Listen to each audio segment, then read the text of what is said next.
کلمے اور اس کے ترجمے کی شکل میں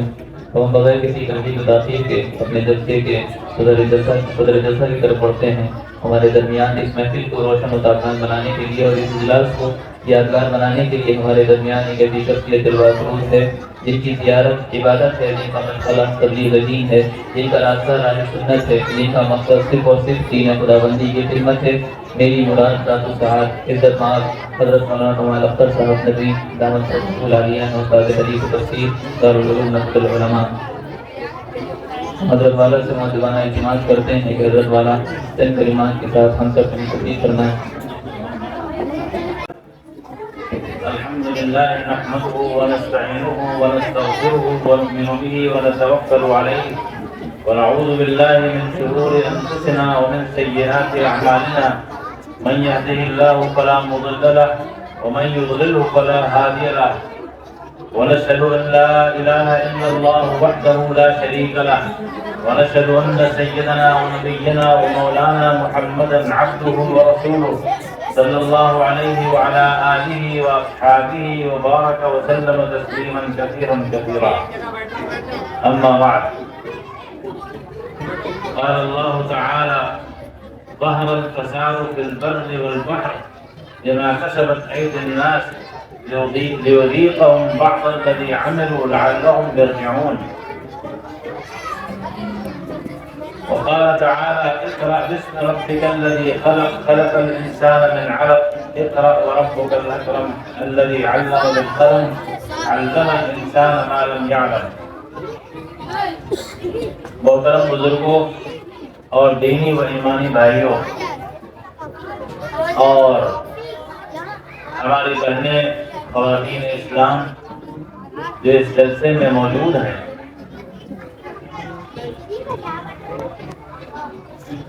آج کے جلسے کے دو حصے ہیں۔ جلسے کا ایک حصہ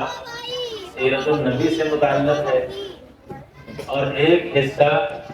بچوں کے تعلیمی مظاہرے سے متعلق ہے۔ جہاں تک سیرت نبوی کا تعلق ہے، ایک بڑا وسیع موضوع ہے۔ اختصار کے ساتھ ہم اس پر بھی کچھ بات کریں گے اور اس کے بعد تعلیم کے موضوع پر، بچوں کی تربیت کے موضوع پر انشاءاللہ کچھ گفتگو ہوگی۔ آپ سب جانتے ہیں کہ رسول اللہ صلی اللہ علیہ وسلم کے دنیا میں تشریف لانے سے پہلے دنیا کے حالات کیا تھے، اس پر تقریباً تمام مورخین کا اتفاق ہے کہ 6 صدی عیسوی انسانی تاریخ کی سب سے زیادہ گراوٹ کی صدی ہے۔ ایک ایسی صدی ہے جس کے اندر انسانیت زوال کی آخری حد کو پہنچ چکی تھی اور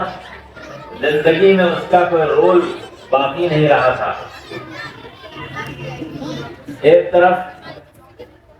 قتل و غارت گری عام تھی، دوسری طرف لڑکیوں کو زندہ درگور کیا جاتا تھا، تیسری طرف ہر شہزور کمزور کے اوپر ظلم و زیادتی کرتا تھا، مردار کھاتے تھے، اور دنیا کی کوئی ایسی برائی نہیں تھی جو ان کے اندر پائی نہ جاتی ہو۔ اور اسی کی ترجمانی اسلام کے ترجمان حضرت جعفر طیار رضی اللہ تعالی عنہ نے نجاشی کے دربار میں کی تھی۔ جب نجاشی نے ان کو طلب کیا اور ان سے پوچھا کہ تم کون سا دین لے کر کے آئے ہو، تمہارے نبی کون سا دین لائے ہیں اور اس کے اندر کون سی باتیں ہیں، تو حضرت جعفر طیار رضی اللہ تعالیٰ عنہ کھڑے ہوئے اور انہوں نے کہا کہ بادشاہ سلامت،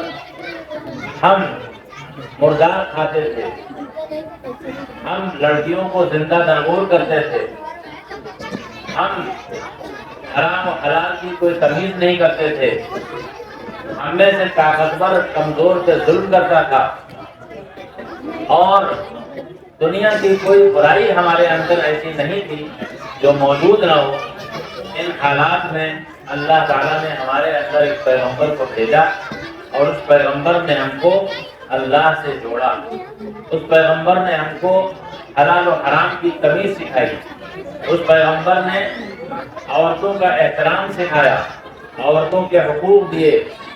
والدین کے حقوق سمجھائے, بچوں کے بارے میں بتایا. ہم اس وجہ سے ایمان لائے ہیں, بادشاہ سلامت, اس کے علاوہ ہمارا کوئی جرم نہیں ہے. قرآن مجید نے جو بات کہی ہے, جو نقشہ کھینچا ہے, وہ بہت جامع نقشہ ہے. قرآن مجید کہتا ہے ظاہر الفساد فی البر والبحر, خشکی اور تری میں فساد پھیل گیا, فساد پھیل گیا, خود پرستی پھیل گئی, انارکی پھیل گئی, بد اخلاقی پھیل گئی, بد کرداری پھیل گئی, ظلم و زیادتی پھیل گئی, حقوق ہڑپ کیے جانے لگے, زیادتیاں ہونے لگی. یعنی مجموعی طور پر آپ یہ سمجھیے کہ دنیا جو ہے کرپشن سے بھر گئی. دھرتی پہ کرپشن, فضاؤں میں کرپشن, ہواؤں پہ کرپشن, اور ایسا کرپشن کی اس کرپشن کی کوئی مثال نہیں ملتی. آپ سوچئے ایسے ماحول میں غار حرا میں جب پہلی وحی آئی تو اس وحی کے اندر کیا آنا چاہیے تھا؟ وحی کے اندر یہ آنا چاہیے تھا کہ لوگوں ایک دوسرے پہ ظلم نہ کرو, ایک دوسرے پہ زیادتی نہ کرو, عورتوں کو زندہ درگور مت کرو, کوئی طاقتور کسی کمزور کو ہڑپ نہ کرے, مارے نہ, اس کے اوپر ضرب نہ لگائے, ظلم و زیادتی کو چھوڑ دو. اگر پہلی وحی آتی اس پس منظر میں تو وحی کو اس طرح آنا چاہیے تھا کہ لوگوں یہ کام نہ کرو جو تم کر رہے ہو اور جس سے سماج بٹا پڑا ہے. لیکن آپ دیکھیے یہ پہلی وحی جب آتی ہے تو اللہ رب العزت اس میں یہ نہیں کہتا ہے کہ تم نماز پڑھو, روزہ رکھو, تم زکات دو, تم حج کرو, تم نیک کام کرو, صدقہ خیرات کرو, ظلم و زیادتی کو چھوڑو, عورتوں کے حقوق مت طلب کرو, اور کمزور طاقتور کمزوروں پر ظلم و زیادتی نہ کرے. یہ وحی نہیں آئی. پہلی وحی جو آئی گویا کہ ایک زمانے دراز کے بعد حضرت عیسیٰ کے علیہ السلام کو 500 سال گزر چکے تھے. 500 سال بعد آسمان اور زمین کا رشتہ پھر سے قائم ہو رہا ہے, آسمان اور زمین مل رہے ہیں. اور غار حرا میں جب پہلی وحی آئی ہے تو یہ سارے مضامین اس کے اندر کچھ بھی نہیں تھے. جو مضمون تھا وہ یہ تھا اقرأ بسم,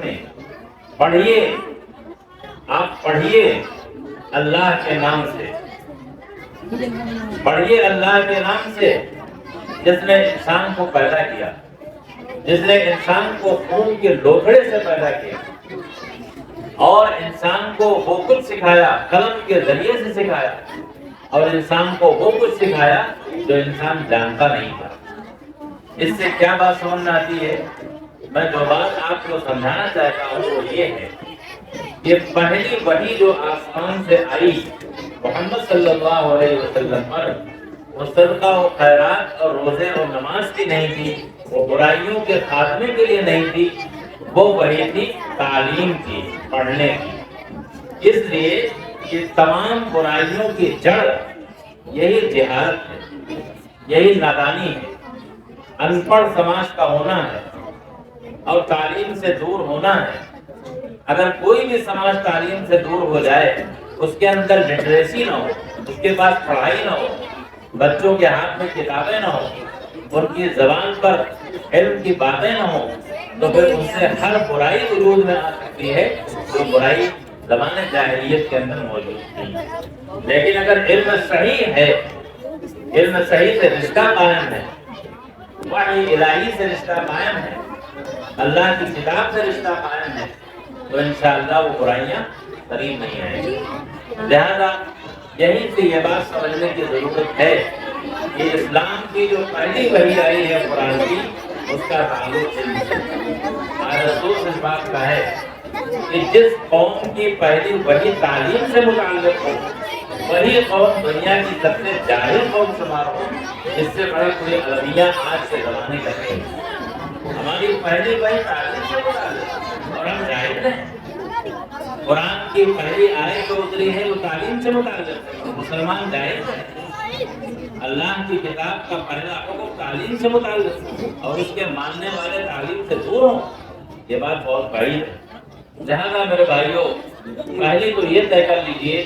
کہ ہر حال میں ہمیں تعلیم حاصل کرنی ہے، اپنے بچوں کو پڑھانا ہے، اور پڑھنے کی کوئی عمر نہیں ہوتی ہے،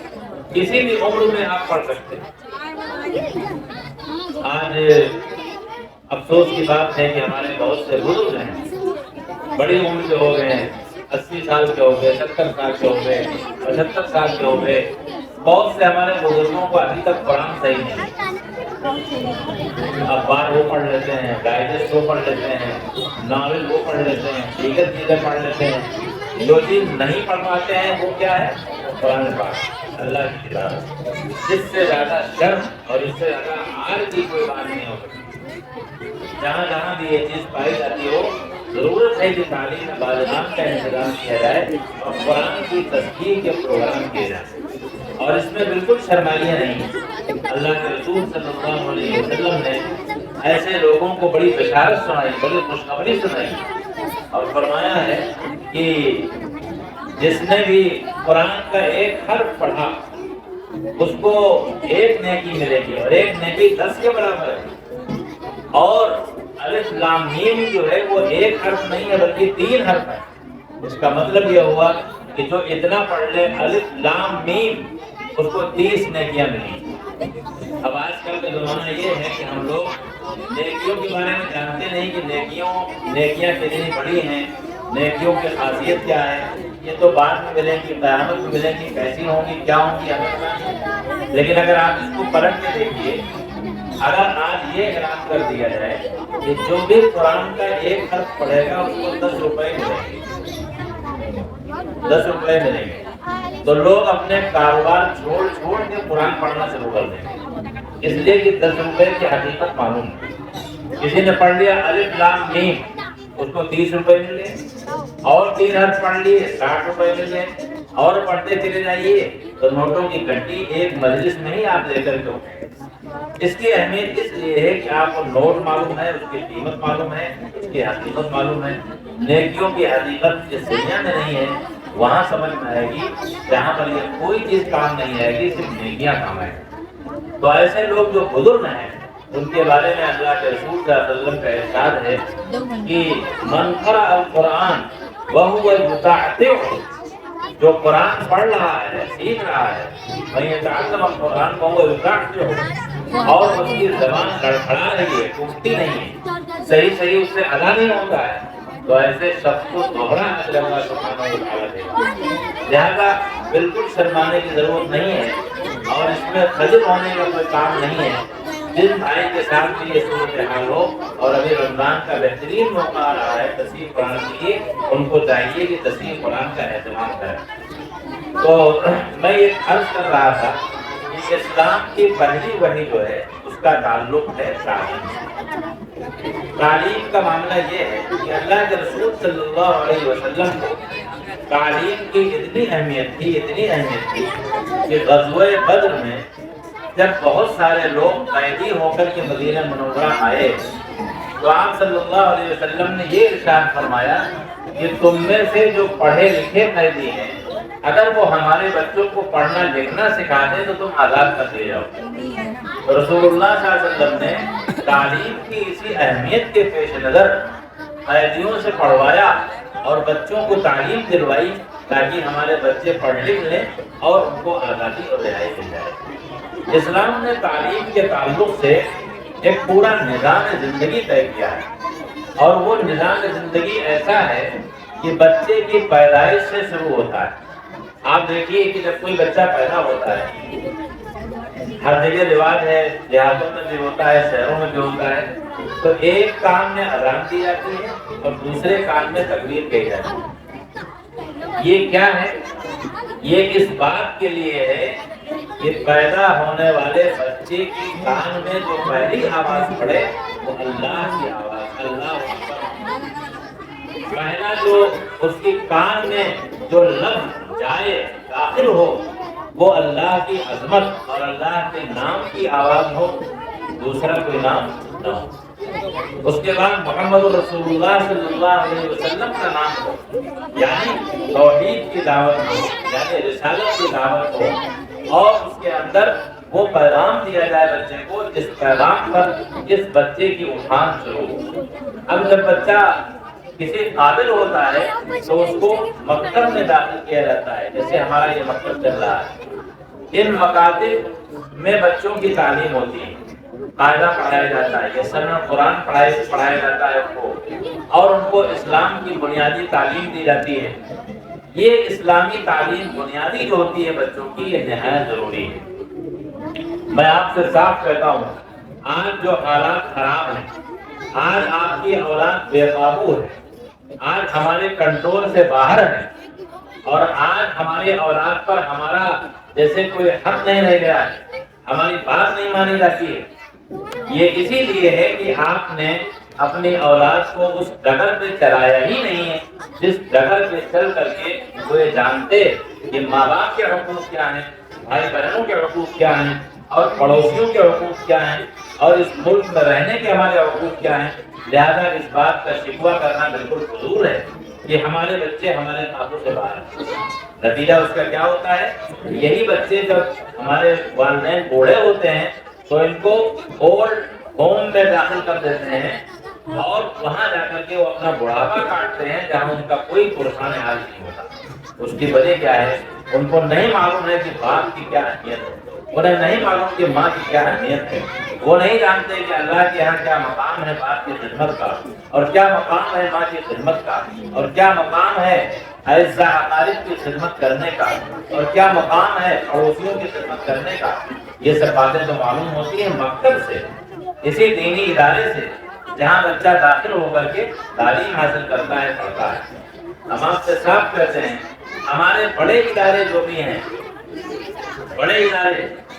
وہ علماء اور فضلاء تیار کرتے ہیں، وہ ماہرین تیار کرتے ہیں، فقہاء تیار کرتے ہیں، محدثین تیار کرتے ہیں، مفسرین تیار کرتے ہیں، لیکن ہمارے یہ مکاتب دین کی جڑوں کو پانی دیتے ہیں۔ ہمارے یہ مکاتب اسلام کے ننھے سے پودے کو جلانے کا کام کرتے ہیں۔ ہمارے یہ مکاتب وہ کام کرتے ہیں جو بسا اوقات ہمارے مدارس نہیں کر پاتے۔ ہمارے مکاتب میں اور مدارس میں چوری دامن کا رشتہ ہے۔ یہاں پروان چڑھتے ہیں، وہاں بھیجے جاتے ہیں، یہاں سے سپلائی ملتی ہے، دو مدرسے آباد ہوتے ہیں۔ کسی قیمت پر ان مکاتب کی کو حقارت کی نگاہ سے نہیں دیکھا جاتا، نہیں جا سکتا۔ کسی قیمت پر ان کی اہمیت کم نہیں ہوتی، بلکہ بسا اوقات ان کی اہمیت کہیں زیادہ بڑھ جاتی ہے۔ جب ہمارا بچہ اس طریقے سے اٹھان لیتا ہے اور دینی تعلیم کو حاصل کرتا ہے، اللہ کی وحدانیت کو پڑھتا ہے، نبی کی رسالت کو پڑھتا ہے، قیامت پر یقین کرتا ہے، اللہ کے سامنے پیشی اور حاضری کا خیال کرتا ہے، اور جب اس کے سامنے دنیا کی بے ثباتی آتی ہے، اور جب آخرت کے دائمی اور لازوال ہونے کی حقیقت دلوں میں بیٹھ جاتی ہے، تو پھر ایک ایسا مسلمان بنتا ہے، ایسا مومن بنتا ہے جو دین کے لیے تڑپتا ہے، اسلام کے لیے تڑپتا ہے، اس کو غالب کرنے کی کوشش کرتا ہے، اور خدا کے دین کو پھیلانے کے لیے وہ دنیا میں کام کرتا ہے۔ وہ یاد رکھیے، ادارے مقصود نہیں ہیں، نہ مکاتب مقصود ہیں، نہ ادارے مقصود ہیں، مقصود بالذات نہیں ہے، اصل مقصود ہے خدا کا دین، خدا کا لایا ہوا دین، خدا کا بھیجا ہوا دین، اس کے نبی کا لایا ہوا دین جس کا نام اسلام ہے، وہ اصل مقصود ہے۔ اگر مکاتب اس کی اشاعت کا کام کریں گے تو ان کی اہمیت ہے، اگر مدارس ان کی اشاعت کا کام کریں گے تو ان کی اہمیت ہے۔ اگر مدارس یہ کام نہیں کرتے اور مکاتب یہ کام نہیں کرتے تو ان کی کوئی اہمیت نہیں ہے۔ اصل کام ہے خدا کے دین کی اشاعت، جو بھی اس کو آگے بڑھائے گا اللہ کے یہاں مقام پائے گا۔ ہمارے دینی مکاتب جو ہے یہ اسلام کی جڑوں کو پانی دیتے ہیں، اسلام کو یہ آبیاری کرتے ہیں، جن سے بچہ پروان چڑھتا ہے، اس سے توحید کے نغمے ابلتے ہیں، یہاں سے توحید کے چشمے پھوٹتے ہیں، اور یہاں سے بچے تیار ہوتے ہیں۔ جب ہمارا بچہ پڑھتا ہے اللہ لا الہ الا ہو، خدا کے سوا کوئی معبود نہیں ہے، وہ الحی القیوم، وہ حی ہے، وہ زندہ ہے، وہ پائندہ ہے، ازل سے ہے، ابد تک ہے، اس کو فنا تاری نہیں ہے، اس کو کوئی عارض لاحق نہیں ہوتا ہے، وہ ہمیشہ سے ہے اور ہمیشہ رہے گا، وہ قیوم ہے، وہ قائم بالذات ہے، وہ سب کو سنبھالے ہوئے ہے، اس کو کسی کے سہارے کی ضرورت نہیں ہے اور سب اس کے سہارے پہ قائم ہے۔ لا تأخذہ سنۃ ولا نوم، اس کو نہ اونگ آتی ہے نہ اس کو نیند آتی ہے۔ سارے آسمان، ساری زمین، پورا سلسلہ آسمان اور پورا سلسلہ زمین سب اس کی ملکیت ہے، سب اس کے تصرف میں ہے، اور انسان اس کے علم الہی میں علم الہی کی حقیقت کو سمجھ نہیں سکتے مگر اتنا ہی جتنا کہ اللہ چاہے، اور اس کے یہاں کوئی سفارش کرے اس کا یارہ نہیں ہے، لب نہیں ہل سکتے جب تک اللہ کی اجازت نہ ہو۔ اس کا اقتدار ایسا ہے کہ آسمانوں اور زمینوں پر قائم ہے، اور حاصل یہ ہے کہ وہ ہر نقص سے پاک ہے اور ہر صفت کمال سے متصف ہے۔ یہ ہے وہ توحید کا سبق جو ہمارا بچہ ان مکاتب میں پڑھتا ہے، چھوٹے چھوٹے مدرسوں میں پڑھتا ہے۔ یہ وہ مکاتب ہیں جہاں پر توحید کے نغمے ان کے دل و دماغ میں بسائے جاتے ہیں، اور پھر یہیں سے وہ پڑھ کر کے آگے کی تعلیم کو مکمل کرتا ہے۔ تو میرے بھائیوں، اسلام نے تربیت کا جو نظام دیا ہے وہ پیدا ہونے کے بعد سے شروع ہوتا ہے۔ اس کے بعد پھر ہماری مائیں اور بہنیں بھی بیٹھی ہوئی ہیں، ان کے سننے کی چیز ہے کہ پرانے زمانے میں یہ ہوتا تھا، اور اب بھی کہیں کہیں ہے، بہت سے خاندانوں میں اس کا رواج ہے۔ مائیں تعلیم یافتہ ہوتی تھی، دینی تعلیم ہوتی تھی، بہت سے عالمات ہوتی تھی، فاضلات ہوتی تھی، اور بچوں کی تربیت کرتی تھی۔ مائیں اپنی لوریوں میں ان کو دین سکھاتی تھی، مائیں اپنی تھپتھپی کے ذریعے سے ان کو دین سکھاتی تھی۔ ہماری خود ایک خوبی تھی، مرحومہ نابینا تھی، ہم نے 16 پارے حفظ ان کے پاس کیے، اور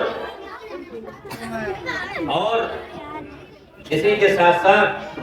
حضرت موسیٰ علیہ السلام کا قصہ، حضرت عیسیٰ علیہ السلام کا قصہ، حضرت ابراہیم علیہ السلام کا قصہ، بہت سارے پیغمبروں کے قصے ہم نے بہت بچپن میں انہیں کی زبان سے سنے، وہ روزانہ ہمیں سنایا کرتی تھی۔ تو یہ ماؤں کا کردار ہے جو بچوں کی تربیت میں ہوتا ہے۔ آپ نے نام سنا ہوگا حضرت مولانا علی میاں رحمۃ اللہ علیہ کا، ان کی والدہ تھی خیر النساء بہتر صاحبہ مرحومہ، بڑی عالمہ فاضلہ، بڑی شاعرہ ادیبہ، بڑی عابدہ زاہدہ،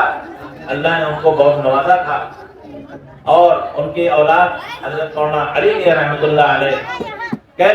کیسا درد تھا اور کیسی تڑپ تھی ان کے اندر، اور کس طریقے سے وہ چاہتی تھی کہ ہماری اولاد کن بلند معانی اور مضامین پر پروان چڑھے اور آگے بڑھے۔ وہ شاعرہ تھی، وہ کہتی ہیں علی ٹھنڈک ہو آنکھوں کی، علی راحت ہو سینوں کی، میری اولاد کو تو یا الہی اتنی ہمت دے کہ ہو کر قوت بازو خبر لے ہم ضعیفوں کی۔ ابو بکر و عمر عثمان علی میں جتنے جوہر تھے وہی جوہر ہو ان میں اور وہی فطرت کریموں کی۔ اللہ تعالیٰ نے ایک ایک شعر قبول کیا، ایک ایک دعا قبول فرمائی، اور حضرت مولانا علی میاں دنیا میں آفتاب بن کے چمکے۔ کیا مشرق، کیا مغرب، اور کیا شمال اور کیا جنوب، کیا عرب، کیا عجم، کیا اردو والے، کیا عربی والے، کیا انگریزی والے، سب کو ان کا فیض پہنچا۔ یہ ان کی والدہ خیر النساء بہتر صاحبہ کی دعائیں تھیں جو ان کے کام آئیں۔ اگر آج بھی مائیں اس انداز سے بچوں کی تربیت کو اپنے ذمے لے لیں تو ایک بہت بڑا کام ہو سکتا ہے۔ خوب یاد رکھیے کہ ماں کی گود کسی بھی بچے کا سب سے پہلا اسکول ہوتا ہے۔ اگر پہلا اسکول کامیاب ہے تو دوسرا اسکول مکتب کا امید ہے کہ وہ بھی کامیاب ہوگا، اور تیسرا اسکول جو مدرسہ ہے یا جامعہ ہے وہ بھی انشاءاللہ کامیاب رہے گا۔ لیکن اگر پہلا اسکول خدا نخواستہ ناکام ہو گیا، وہاں سے بچہ کمزور ہو کے آیا، وہاں سے بچہ کچھ نہ سیکھ کر کے آیا، وہاں سے بچہ غیر تربیت یافتہ ہو کر کے آیا، تو بہت مشکل ہے کہ کوئی اور مکتب یا مدرسہ اس کا ساتھ دے پائے۔ لہذا ہماری ماؤں اور بہنوں کی جو یہاں بڑی تعداد میں بیٹھی ہیں، ان کی بہت بڑی ذمہ داری ہے کہ اپنی اولاد کو دینی تربیت پر پروان چڑھائیں، اپنی لوریوں میں سمجھائیں، ان کو نبیوں کے قصے سنائیں، ان کو اولیاء اللہ کے صلحاء کے واقعات سنائیں، حکایات صحابہ سنائیں، اور ان کے سامنے اللہ والوں کی باتیں بیان کیا کریں اور اس پر چلنے کی ان کو تلقین کریں، اور اسی کے ساتھ ساتھ ان کا جائزہ لیتے رہیں، وہ جاتے کہاں ہیں، وہ آتے کہاں ہیں، وہ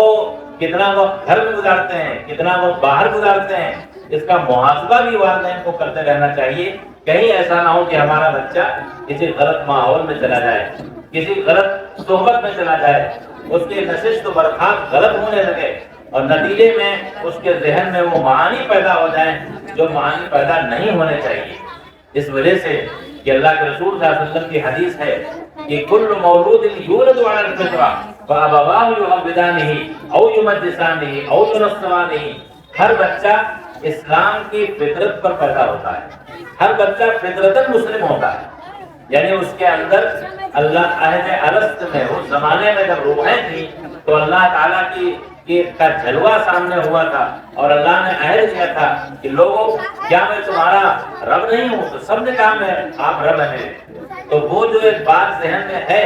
وہ ہر بچے کے ذہن میں رہتی ہے، تو ہر بچہ فطرتاً اسلام پر پیدا ہوتا ہے، لیکن پھر اللہ کے رسول صلی اللہ علیہ وسلم نے فرمایا ابواہ یحودانہ، اس کے ماں باپ اس کو یہودی بنا دیتے ہیں یا مجوسی بنا دیتے ہیں یا نصرانی بنا دیتے ہیں۔ مراد یہ ہے کہ اس کے گھر کا ماحول، اس کی گھریلو تربیت، اس کا دیکھ ریکھ نہ کرنا، بچوں کی تربیت کی فکر نہ کرنا، وہ کہاں آتے ہیں کہاں جاتے ہیں اس پر نظر نہ رکھنا، یہ تمام باتیں ایسی ہیں کہ مل جل کر کے بچوں کی لائن تبدیل کرا دیتے ہیں، بچوں کی لائن خراب ہو جاتی ہے۔ لہذا ہمارے ماں اور بہنوں کی اس سلسلے میں بہت زیادہ ذمہ داری بنتی ہے۔ وہاں سے جب بچہ کچھ نہ کچھ تربیت یافتہ ہو کر کے آئے گا تو ہمارے مکتب میں انشاءاللہ وہ کامیاب ہوگا۔ تو یہ ہمارے جو مکاتب ہیں، یہ سچی بات یہ ہے، یہ دین کی جڑوں کو فائدہ پہنچاتے ہیں۔ آپ اس کو اس انداز سے بھی سوچئے کہ آپ بچے کے لیے یہ فکر رکھتے ہیں کہ یہ کھائے کیا، یہ پیے کیا، اچھا سے اچھا آپ کھلانے کی کوشش کرتے ہیں، اچھا سے اچھا آپ پہرانے کی کوشش کرتے ہیں، اچھا سے اچھا انتظام کرتے ہیں، اس کے لیے سواری کا بندوبست کرتے ہیں، اس کے ہر ناز اور نخرے کو برداشت کرتے ہیں، اس کی ہر ادا پر جان دیتے ہیں۔ لیکن آپ نے سوچا کبھی کہ آپ نے ان کے ایمان کی فکر کی، ان کی طہارت کی فکر کی، ان کے تقوی کی فکر کی، ان کے اندر توحید پائی جاتی ہے کہ نہیں پائی جاتی، ان کے عقائد درست ہے کہ نہیں، اللہ پر ایمان ہے یا نہیں، پیغمبر پر ایمان ہے یا نہیں، یوم آخرت پر ایمان ہے یا نہیں۔ آپ سوچیے کہ کیا آپ کی اور ہماری ذمہ داری صرف کھلانے اور پلانے اور پہنانے کی ہے؟ ہرگز ہماری صرف اتنی ذمہ داری نہیں۔ اور میں آپ سے یہ کہنا چاہتا ہوں، قرآن و حدیث کی روشنی میں آپ سے کہہ رہا ہوں، اگر آپ نمازی ہیں، اگر آپ دیندار ہیں، بلکہ میں ایک قدم آگے بڑھ کے کہتا ہوں اگر آپ تہجد گزار بھی ہیں اور آپ نے اپنی اولاد کی فکر نہیں کی تو یہ آپ کی نمازیں ہماری اور آپ کی یہ تہجد اللہ کے یہاں کام نہیں آئے گی۔ اللہ کے یہاں سوال ہے تمہارے ہوتے ہوئے بچہ کیوں خراب ہوا، تمہارے ہوتے ہوئے اس کی لائن کیسے خراب ہوئی، تمہارے ہوتے ہوئے اس کے اندر بگاڑ کیسے آیا، وہ کرپشن میں کیوں مبتلا ہوا، تم کہاں تھے؟ کیا صرف دال چاول کا انتظام کر رہے تھے، کیا روٹی اور گوشت کا انتظام کر رہے تھے، اس کے ایمان کی فکر کیوں نہیں؟ قرآن مجید میں صاف صاف کہا گیا یا ایھا الذین آمنوا قوا انفسکم واہلیکم نارا وقودھا الناس والحجارہ، اے ایمان والو، اے لوگو، اپنی فکر کرو، اپنی فکر کرو اور اپنی اولاد کی فکر کرو اور جہنم کی آگ سے ان کو بچاؤ جس کا ایندھن یہ پتھر ہے اور انسان ہے۔ آگ سے بچاؤ۔ اب آگ سے بچاؤ کا کیا مطلب ہے؟ آپ تصور کیجیے کہ جیسے ایک بہت بڑا الاؤ جل رہا ہو، الاؤ جل رہا ہو، خوب آگ ہو، تیز آگ ہو، اور آپ کا کوئی بچہ ہو اور جو اس کے قریب جا رہا ہو تو آپ دوڑ پڑیں گے اور کسی بھی طریقے سے اس کا گریبان پکڑ لیں گے یا اس کا کپڑا پکڑ کے کھینچیں گے، کسی طریقے سے یہ چاہیں گے کہ کسی حال میں بچہ اس کے قریب نہ جائے، اگر جائے گا تو جل جائے گا اور ختم ہو جائے گا۔ ماں دوڑے گی، باپ دوڑیں گے، بھائی دوڑیں گے، بلکہ رشتے دار دوڑیں گے، بلکہ پڑوسی دوڑیں گے، بلکہ جس کے اندر بھی انسانیت ہے وہ دوڑ پڑے گا۔ یہ بچہ اگر قریب گیا جل جائے گا اور ختم ہو جائے گا۔ یہی قرآن مجید کہنا چاہتا ہے کہ جس طرح تم دنیا کے اندر جو اراؤ جل رہا ہے اس میں بچے کو جلنے نہیں دینا چاہتے، اس سے بچانے کی فکر کرتے ہو، اسی طریقے سے اپنے بچے کو فکر کرو کہ جہنم کی آگ سے وہ بچے، اور جہنم کی آگ سے اسی وقت بچے گا جب کہ اس کی تعلیم صحیح ہوگی، اس کو گائیڈنس صحیح ملے گی اور وہ اسلام کے صحیح جگہ پہ چلے گا اور کام کرے گا۔ میرے بھائیوں اور بزرگوں، یہ جو تربیت کا نظام ہے یہ بڑا عجیب و غریب ہے، اور اسلام نے اس امت کو دیا ہے۔ نبی اسلام نے ایک ایک چیز اپنی امت کو سکھائی ہے، یہاں تک کہ کھانے پینے کے آداب بھی سکھائے، کیسے کھایا پیا جائے۔ آپ کے ایک آزاد کرنا تھے، حضرت عمر بن ابی سلمہ رضی اللہ تعالیٰ عنہ بچے تھے، آپ کے پاس آیا کرتے تھے۔ ایک مرتبہ آئے تو کھانے کا وقت ہو گیا، تو آپ نے کہا کہ کھانا کھاؤ۔ یہ کھانا کھانے بیٹھے تو چونکہ ابھی کم عمری بھی تھی تو کبھی ادھر سے اٹھاتے تھے کھانا، کبھی ادھر سے اٹھاتے تھے، کبھی ادھر سے اٹھاتے تھے، کبھی ادھر سے اٹھاتے تھے۔ تو حضور صلی اللہ علیہ وسلم نے اپنے ہاتھ سے ان کا ہاتھ پکڑا اور ان کے سامنے کی طرف کر دیا۔ کہا عمر، جب کھانا ایک طریقے کا ہو تو اپنے سامنے سے کھایا کرو، البتہ اگر کھانا کئی طریقے کا ہو تو پھر ادھر ادھر سے ہی اللہ کے رسول صلی اللہ علیہ وسلم ہمیشہ اس انداز سے تربیت فرمایا کرتے ہیں۔ حضرت عبداللہ ابن عباس رضی اللہ تعالیٰ عنہ کی روایت ہے، وہ کہتے ہیں كنت رزق النبی صلی اللہ علیہ وسلم فقال يا ابن عباس انی اعلمک کلمات۔ وہ کہتے ہیں کہ میں رسول اللہ صلی اللہ علیہ وسلم کے ساتھ سواری پر آپ کے پیچھے سوار تھا، تو آپ نے فرمایا پیارے بچے میں تمہیں چند باتیں سکھاتا ہوں، انی اعلمک کلمات، کچھ باتیں سکھاتا ہوں۔ احفظ اللہ یحفظک، پہلی بات یہ ہے کہ تم اللہ کے نام کی حفاظت کرو، اللہ کو یاد رکھو، اللہ کو یاد رکھو، اللہ تم کو یاد رکھے گا۔ احفظ اللہ تجدہ تجاہک، اللہ کو یاد رکھو، اللہ کو ہمیشہ یعنی اس کی مدد کو اور نصرت کو ہمیشہ اپنے سامنے پاؤ گے۔ اور اچھی طریقے سے یاد رکھو، اگر پوری کائنات اس بات پر تل جائے کہ تم کو نقصان پہنچائے اور اللہ کو منظور نہ ہو تو تمہیں نقصان نہیں پہنچائے، اور اگر پوری کائنات اس پر کھل جائے کہ تم کو فائدہ پہنچا کے رہے گی لیکن اللہ کو منظور نہیں تو تمہیں کوئی دفع نہیں پہنچا سکتی۔ اللہ کے رسول صلی اللہ علیہ وسلم اس انداز سے بچوں کی اور چھوٹوں کی کمزوروں کی تربیت فرمایا کرتے تھے۔ میرے بھائیوں اور بزرگوں، ہمیں بڑی خوشی ہے کہ یہ مکتب جو کام کر رہا ہے، یہ مکتب اسی نہج پر قائم ہوا ہے، توحید پر قائم ہے، رسالت کی بنیاد پر قائم ہے، دین کی بنیادوں پر قائم ہے، اسلام کی بنیادی تعلیمات یہاں سکھائی جاتی ہیں، بچوں کے کان توحید سے آشنا ہوتے ہیں، بچوں کی زندگی میں نبیوں کے قصے سنائے جاتے ہیں، بچوں کے سامنے دینی تعلیم کے آداب بتائے جاتے ہیں،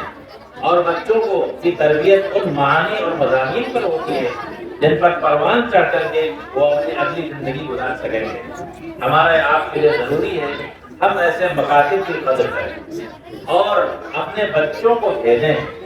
اپنے بچوں کو تعلیم کے لیے بھیجیں۔ اگر اپنے بچوں کی تعلیم کی آپ فکر نہیں کریں گے تو آپ خوب سمجھ لیجیے کہ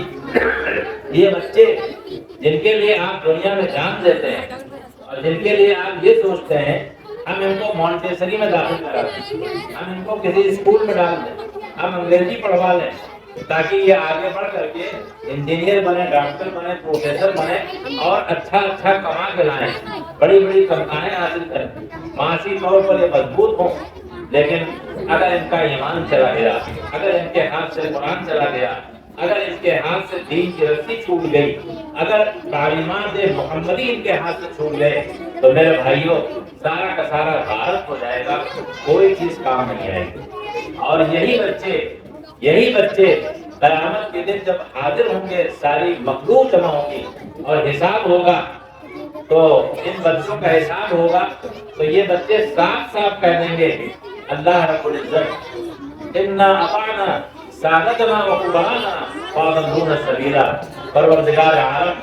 ہمارا کوئی قصور نہیں ہے، ہماری کوئی کوتاہی نہیں ہے، ہم نے تو اپنے گارڈینز کا کہنا مانا، اپنے ماں باپ کا کہنا مانا، ہم نے ان کو اس ڈگر، انہوں نے ہمیں اس ڈگر پہ نہیں ڈالا، ہم کو اس راستے کے پاس نہیں جانے دیا جو راستہ تیرا تھا، تیرے نبی کا تھا اور تیرے دین کا تھا، تو ہم نے تو ان کا کہنا مانا، اطعنا سادتنا وکبرانا فاضلونا سبیلا، انہوں نے ہم کو غلط راستے پہ ڈالا۔ ربنا آتہم ضعفین من العذاب، اے اللہ آج تو ان کو دوہرا عذاب دے، ان کو ڈبل عذاب دے، وَلْعَنْهُمْ لَعْنًا كَبِيرًا، اور تیری پھٹکار ہو ان کے اوپر، تیری لعنت ہو ان کے اوپر۔ یہی بچے ہمارے اللہ رب العزت کے سامنے اس طریقے کی بات کہیں گے۔ لہذا میرے بھائیوں، قبل اس کے کہ ہمیں آخرت کی شرمندگی اٹھانی پڑے، قبل اس کے کہ دنیا میں اولاد کے اندر بگاڑ پیدا ہو، قبل اس کے کہ ہمارے ہاتھ سے نکل جائیں، قبل اس کے کہ ہمارا کہنا نہ مانے، ان کو ایسی تعلیم سے جوڑیے، ایسی تربیت سے جوڑیے جو نبیوں کا طریقہ رہا ہے، صدیقین کا طریقہ رہا ہے، شہداء کا طریقہ رہا ہے، صالحین کا طریقہ رہا ہے، مولانا علی میاں، حضرت مولانا رافع حسنی ندوی اور ہمارے جو بزرگ ہیں ان کا جو طریقہ رہا ہے، خواجہ معین الدین چشتی کا رہا ہے اور دوسرے اولیاء اللہ کا رہا ہے کہ انہوں نے اپنے گھر سے، اپنے ماؤں سے دین کی تربیت حاصل کی، اس کے بعد پھر اپنے اساتذہ سے پڑھا اور پڑھ کر کے اس دنیا میں بھی چمکے، اور اللہ نے چاہا تو آخرت میں بھی ان کا نور چمکے گا اور اللہ کے یہاں وہ مقام پائیں گے۔ میں آپ کو، تمام گارجینز کو، اپنے بہنوں کو، خواتین کو مبارکباد پیش کرتا ہوں کہ آپ کے بچوں نے جو پروگرام پیش کیا، بہت ہی اچھا پروگرام پیش کیا، اور اس پروگرام کو سن کر کے یہ امید بنتی ہے، توقع پیدا ہوتی ہے کہ انشاءاللہ یہ مکتب اور آگے بڑھے گا، ترقی کرے گا، اور اس کے ذریعے سے اللہ تعالیٰ وہ کام لے گا جو بڑے بڑے اداروں سے لیتا ہے، جس سے دین کی جڑوں کو پانی پہنچے گا، اسلامی تعلیمات کو فروغ ہوگا، اور جو اساتذہ لگے ہیں، جو نوجوان لگے ہیں، اپنی جوانی کھپا رہے ہیں، اپنی محنت کر رہے ہیں، اللہ تعالیٰ ان کو بھی قبول فرمائے گا اور ان کے بڑے درجات انشاءاللہ ہوں گے۔ میں انہی باتوں پر اپنے گفتگو کو ختم کرتا ہوں۔ وآخر دعوانا الحمدللہ رب العالمین۔ جزاک اللہ خیرا حضرت منصور نے اتنے دلکشی اور دلکش انداز میں یقین کی باتوں کو ہمیں نوازا ہے، تقریر فرمایا ہے، اس کے لیے ہم حضرت والا کا تہہ دل سے شکریہ ادا کرتے ہیں اور دعا کرتے ہیں کہ اللہ تعالیٰ ہم سب کو کہنے سننے سے زیادہ عمل کی توفیق عطا فرمائے، ہم سب کو یہاں جمع ہونا خیر کا ذریعہ بنائے، نجات کا ذریعہ بنائے۔ بہت ہی خوبصورت انداز سے آپ لوگوں نے محفل کو سجا رکھا ہے اور حضرت مولانا کا بیان سنا، حضرت صدر جلسہ کا بیان سنا۔ میرے پاس الفاظ نہیں ہے کہ ہم کس طریقے سے حضرت والا کا شکریہ ادا کریں۔ یہ ظاہر ہے کہ حضرت والا کا بڑا فن ہے کہ آپ اس چھوٹی سی دعوت پر تشریف لائے اور بیان فرمایا۔ اب ہم اس پروگرام کو آگے بڑھاتے ہیں، جس طریقے سے آپ لوگوں نے سنجیدگی کا ماحول قائم رکھا ہوا ہے، اسی طریقے سے سنجیدگی کا ماحول بنائے رہیں۔ اب اس کے بعد جو ہمارے دوسری جو شخصیت ہے مقرر خصوصی حضرت مولانا سید منصور حسن حسنی ندوی صاحب دامت برکاتہ العالیہ، استاد تفسیر و حدیث دار المبلغین، شاہ دارالعلوم ندوۃ العلماء، ان کے بیان سے پہلے انشاءاللہ یہ جو بچوں کا پروگرام ابھی چند لوگوں کا بچا ہے وہ انشاءاللہ آپ کے سامنے پیش ہوگا، جس سے اندازہ یہ ہوگا کہ جو مقصد چل رہا ہے اس میں کس درجے کی محنت ہوتی ہے اور کس طرح کی پڑھائی ہوتی ہے۔ ابھی تک کے جو پروگرام تھا وہ تو کوئز کا تھا، 3 مدرسے والوں کو جوڑا گیا اور محنت کرائی گئی اور آپ لوگوں کو انشاءاللہ فائدہ ہوا ہوگا، لیکن اب جو 2 بچیوں نے ابھی نعت پڑھی اور اسی طریقے سے مزید بچے آپ کے سامنے آئیں گے، مکالمہ پیش کریں گے، نعت پڑھیں گے، تو اس سے اندازہ ہوگا، تقریر پیش کریں گے، اندازہ ہوگا کہ مدرسے میں مکتب میں جو 2 اساتذہ ہیں وہ کس طریقے کی محنت کرتے ہیں۔ تو اب ویڈیو اگر اچھی لگی ہو تو لائک کریں، شیئر کریں اور چینل کو سبسکرائب کرنا نہ بھولیں، اور ساتھ ہی ساتھ بیل آئیکن کو پریس کریں تاکہ نئی ویڈیو کی نوٹیفیکیشن آپ کو ملتی رہے۔